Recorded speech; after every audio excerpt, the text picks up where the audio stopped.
Hey guys welcome. आज से हम स्टार्ट करने जा रहे हैं बिल्डिंग मटेरियल्स के बारे में और इस वीडियो में हम देखेंगे ब्रिक्स के बारे में। तो स्टार्ट करते हैं आज की वीडियो। बिल्डिंग मटेरियल्स में है ब्रिक्स। तो ब्रिक्स के बारे में देखते हैं। The bricks are obtained by moulding clay in rectangular blocks of uniform size and then drying and burning these blocks. Moulding clay मतलब जो क्ले है हमारे पास उसे एक डेफिनेट शेप देना। जो ब्रिक्स होती है वो हमें कैसे मिलती है? हमारे पास रेक्टेंगुलर ब्लॉक्स होते हैं, उसमें हम क्या करते हैं, उसमें हम क्ले को फिल कर देते हैं और फिर उसकी मोल्डिंग करते हैं, मतलब उसे एक शेप एंड साइज देते हैं ताकि जो हमारी सारी ब्रिक्स हैं उनका साइज यूनिफॉर्म रहे। और इसे मोल्ड करने के बाद हम इसे ड्राई करते हैं। पहले तो हम इसे धूप में ड्राई करते हैं, फिर उसके बाद हम इसे बर्न करते हैं। तो बर्निंग के बाद जो ब्लॉक्स मिलते हैं हमें वही होती है BRICS. The art of laying bricks is so simple that the brickwork can be carried with the help of unskilled workers. Laying मतलब होता है बिछाना या लगाना। जो ब्रिक्स को लगाने का काम होता है वो काफ़ी सिंपल होता है। ये इतना सिंपल होता है कि जो अनस्किल्ड वर्कर्स होते हैं वो भी इसे आसानी से कर सकते हैं। The brick is one of the oldest building materials and it is extremely used at present as a leading material of construction because of its durability, strength, low cost, easy availability etc. जो brick है वो बहुत ही पुरानी building material है, मतलब हम काफ़ी पुराने टाइम से ब्रिक्स का यूज़ कर रहे हैं। आज के टाइम पे जो ब्रिक्स हैं वो बहुत ज़्यादा यूज़ हो रहे हैं एज अ कंस्ट्रक्शन मटेरियल, मतलब कंस्ट्रक्शन के लिए ब्रिक्स का बहुत ज़्यादा यूज़ हो रहा है। अब इसका यूज़ इसीलिए होता है क्योंकि जो ब्रिक होती है वो बहुत ज़्यादा ड्यूरेबल होती है, मतलब बहुत ज़्यादा टाइम तक चलती है। उसकी स्ट्रेंथ भी काफ़ी अच्छी होती है और उसका जो कॉस्ट होता है वो भी काफ़ी कम होता है, लो कॉस्ट होता है और ये ईजिली अवेलेबल हो जाती है किसी भी प्लेस पे। तो इन्हीं प्रॉपर्टीज़ की वजह से जो ब्रिक्स का यूज़ है वो काफ़ी ज़्यादा हो रहा है। अब हम देखेंगे comparison of brick work and stone work, मतलब जो ब्रिक वर्क है और जो स्टोन वर्क है उन दोनों में कंपैरिजन करेंगे। पहले हम देख लेते हैं the brick work is superior to the stone work in the following respects. तो पहले हम देखेंगे कि जो ब्रिक वर्क है वो सुपीरियर कैसे है स्टोन वर्क से। At places where stones are not easily available but where there is plenty of clay the brick work become cheaper than stone work. तो ऐसे प्लेसेस जहाँ पे स्टोन्स इजीली अवेलेबल नहीं होते लेकिन वहाँ पे प्लेंटी ऑफ क्ले प्रेजेंट होती है, मतलब वहाँ पे अच्छे अमाउंट में क्ले प्रेजेंट होती है, तो उधर हम ब्रिक वर्क इजीली कर सकते हैं। तो उस एरिया में जो ब्रिक वर्क होगा वो काफ़ी चीपर होगा स्टोन वर्क से। अब इसका सेकंड पॉइंट है the cost of construction work is less in case of brick work than stone work as less skilled labour is required in construction of brick work. जैसा कि brick work के लिए हमें less skilled labour की ज़रूरत पड़ती है, लेकिन जो स्टोन वर्क होता है उसमें हमें हाईली स्किल्ड लेबर की ज़रूरत पड़ती है। इसीलिए ब्रिक वर्क के कंस्ट्रक्शन में जो कॉस्ट होता है वो काफ़ी कम होता है कंपेयर टू स्टोन वर्क के कंस्ट्रक्शन के कॉस्ट से। अब इसका थर्ड पॉइंट है no complicated lifting devices are necessary to carry bricks. तो ब्रिक्स कैरी करने के लिए हमें कोई कॉम्प्लिकेटेड लिफ्टिंग डिवाइस की ज़रूरत नहीं पड़ती।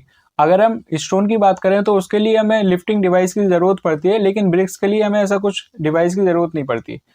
अब इसमें फोर्थ आता है the bricks resist fire better than stone. तो जो ब्रिक्स होती है वो फायर को ज़्यादा रेसिस्ट करती है, मतलब फायर को ज़्यादा रोकती है कंपेयर टू स्टोन।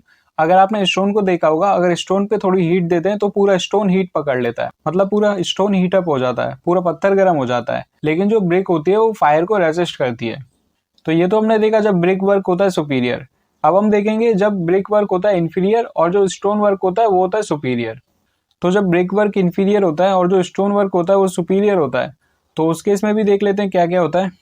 इसका फर्स्ट पॉइंट है the brick work is less water tight than stone work. मतलब जो स्टोन वर्क होता है वो काफ़ी वाटर रेसिस्टेंस होता है, लेकिन जो ब्रिक वर्क होता है वो इतना ज़्यादा वाटर रेसिस्टेंस नहीं होता। तो इसीलिए जो ब्रिक वर्क है वो लेस वाटर टाइट है कंपेयर टू स्टोन वर्क। अब इसमें सेकंड पॉइंट है the brick does not create a solid appearance in relation to the stone work and hence for public buildings and monumental structures the stone work is found to be more useful than brick work. जो brick work होता है वो इतना ज़्यादा appearance में अच्छा नहीं लगता कंपेयर टू स्टोन वर्क, मतलब जो स्टोन वर्क होता है वो अपीयरेंस में काफ़ी अच्छा लगता है।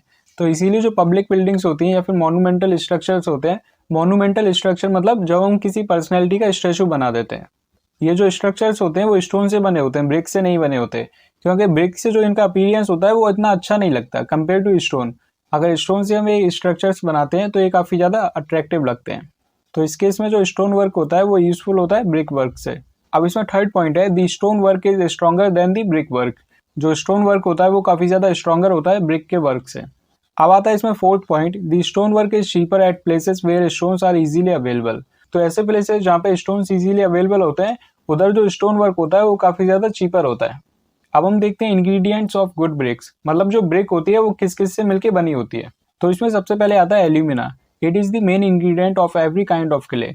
जो एल्यूमिना होता है वो मेन इंग्रेडिएंट होता है किसी भी टाइप की क्ले के लिए। A good brick should contain about 20% to 30% of alumina. तो जो अच्छी ब्रिक होती है वो 20% से 30% तक एल्यूमिना कंटेन करके रखती है। और इसका फंक्शन क्या होता है? It imparts plasticity to the clay so that it can be moulded. जो एल्यूमिना होता है वो क्ले में प्लास्टिसिटी प्रोवाइड करता है ताकि जो क्ले है उसकी अच्छी तरह मोल्डिंग हो पाए, मतलब उसे हम एक डेफिनेट शेप एंड साइज में मोल्ड कर पाए। अब इसमें सेकंड आता है silica. It exist in clay either in free और कंबाइंड फॉर्म। जो सिलिका होता है वो क्ले के अंदर फ्री फॉर्म में भी हो सकता है और कंबाइंड फॉर्म में भी हो सकता है। As free form it is mechanically mixed with clay. अगर जो सिलिका होता है वो फ्री फॉर्म में तो उसे मैकेनिकली हम मिक्स कर देते हैं क्ले के साथ। And in combined form it exist in chemical composition with alumina. और कंबाइंड फॉर्म में सिलिका एग्जिस्ट करता है एल्यूमिना के केमिकल कंपोजिशन में। मतलब एल्यूमिना का जो केमिकल कंपोजिशन है उसके अंदर सिलिका एग्जिस्ट करता है कंबाइंड फॉर्म में। A good brick should contain about 50% to 60% of silica.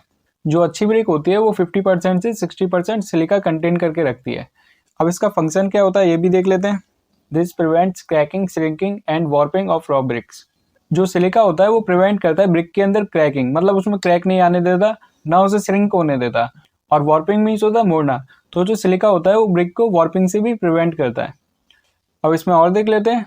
अब इसमें आता है lime. Lime should be present approximately 5% in good brick in the form of fine powder. तो एक अच्छी ब्रिक में जो लाइम होता है वो अप्रोक्सीमेटली 5% प्रेजेंट होना चाहिए। और ये किस फॉर्म में होना चाहिए? ये होना चाहिए फाइन पाउडर की फॉर्म में। The lime prevents shrinkage of raw bricks. Lime prevent करता है रॉ ब्रिक्स का श्रिंकेज होने से, मतलब ब्रिक्स को श्रिंकेज होने से बचाता है। अब इसमें फोर्थ आता है oxide of iron. A small quantity of oxide of iron about 5% to 6% is desirable in good brick. तो एक अच्छी ब्रिक में जो ऑक्साइड ऑफ आयरन है वो 5% से 6% होना चाहिए। और इसका फंक्शन क्या होता है? It helps lime to fuse sand. तो जो ऑक्साइड ऑफ आयरन है वो हेल्प करता है लाइम को सैंड के साथ फ्यूज होने में, मतलब लाइम को सैंड के साथ मिलने में ऑक्साइड ऑफ आयरन हेल्प करता है।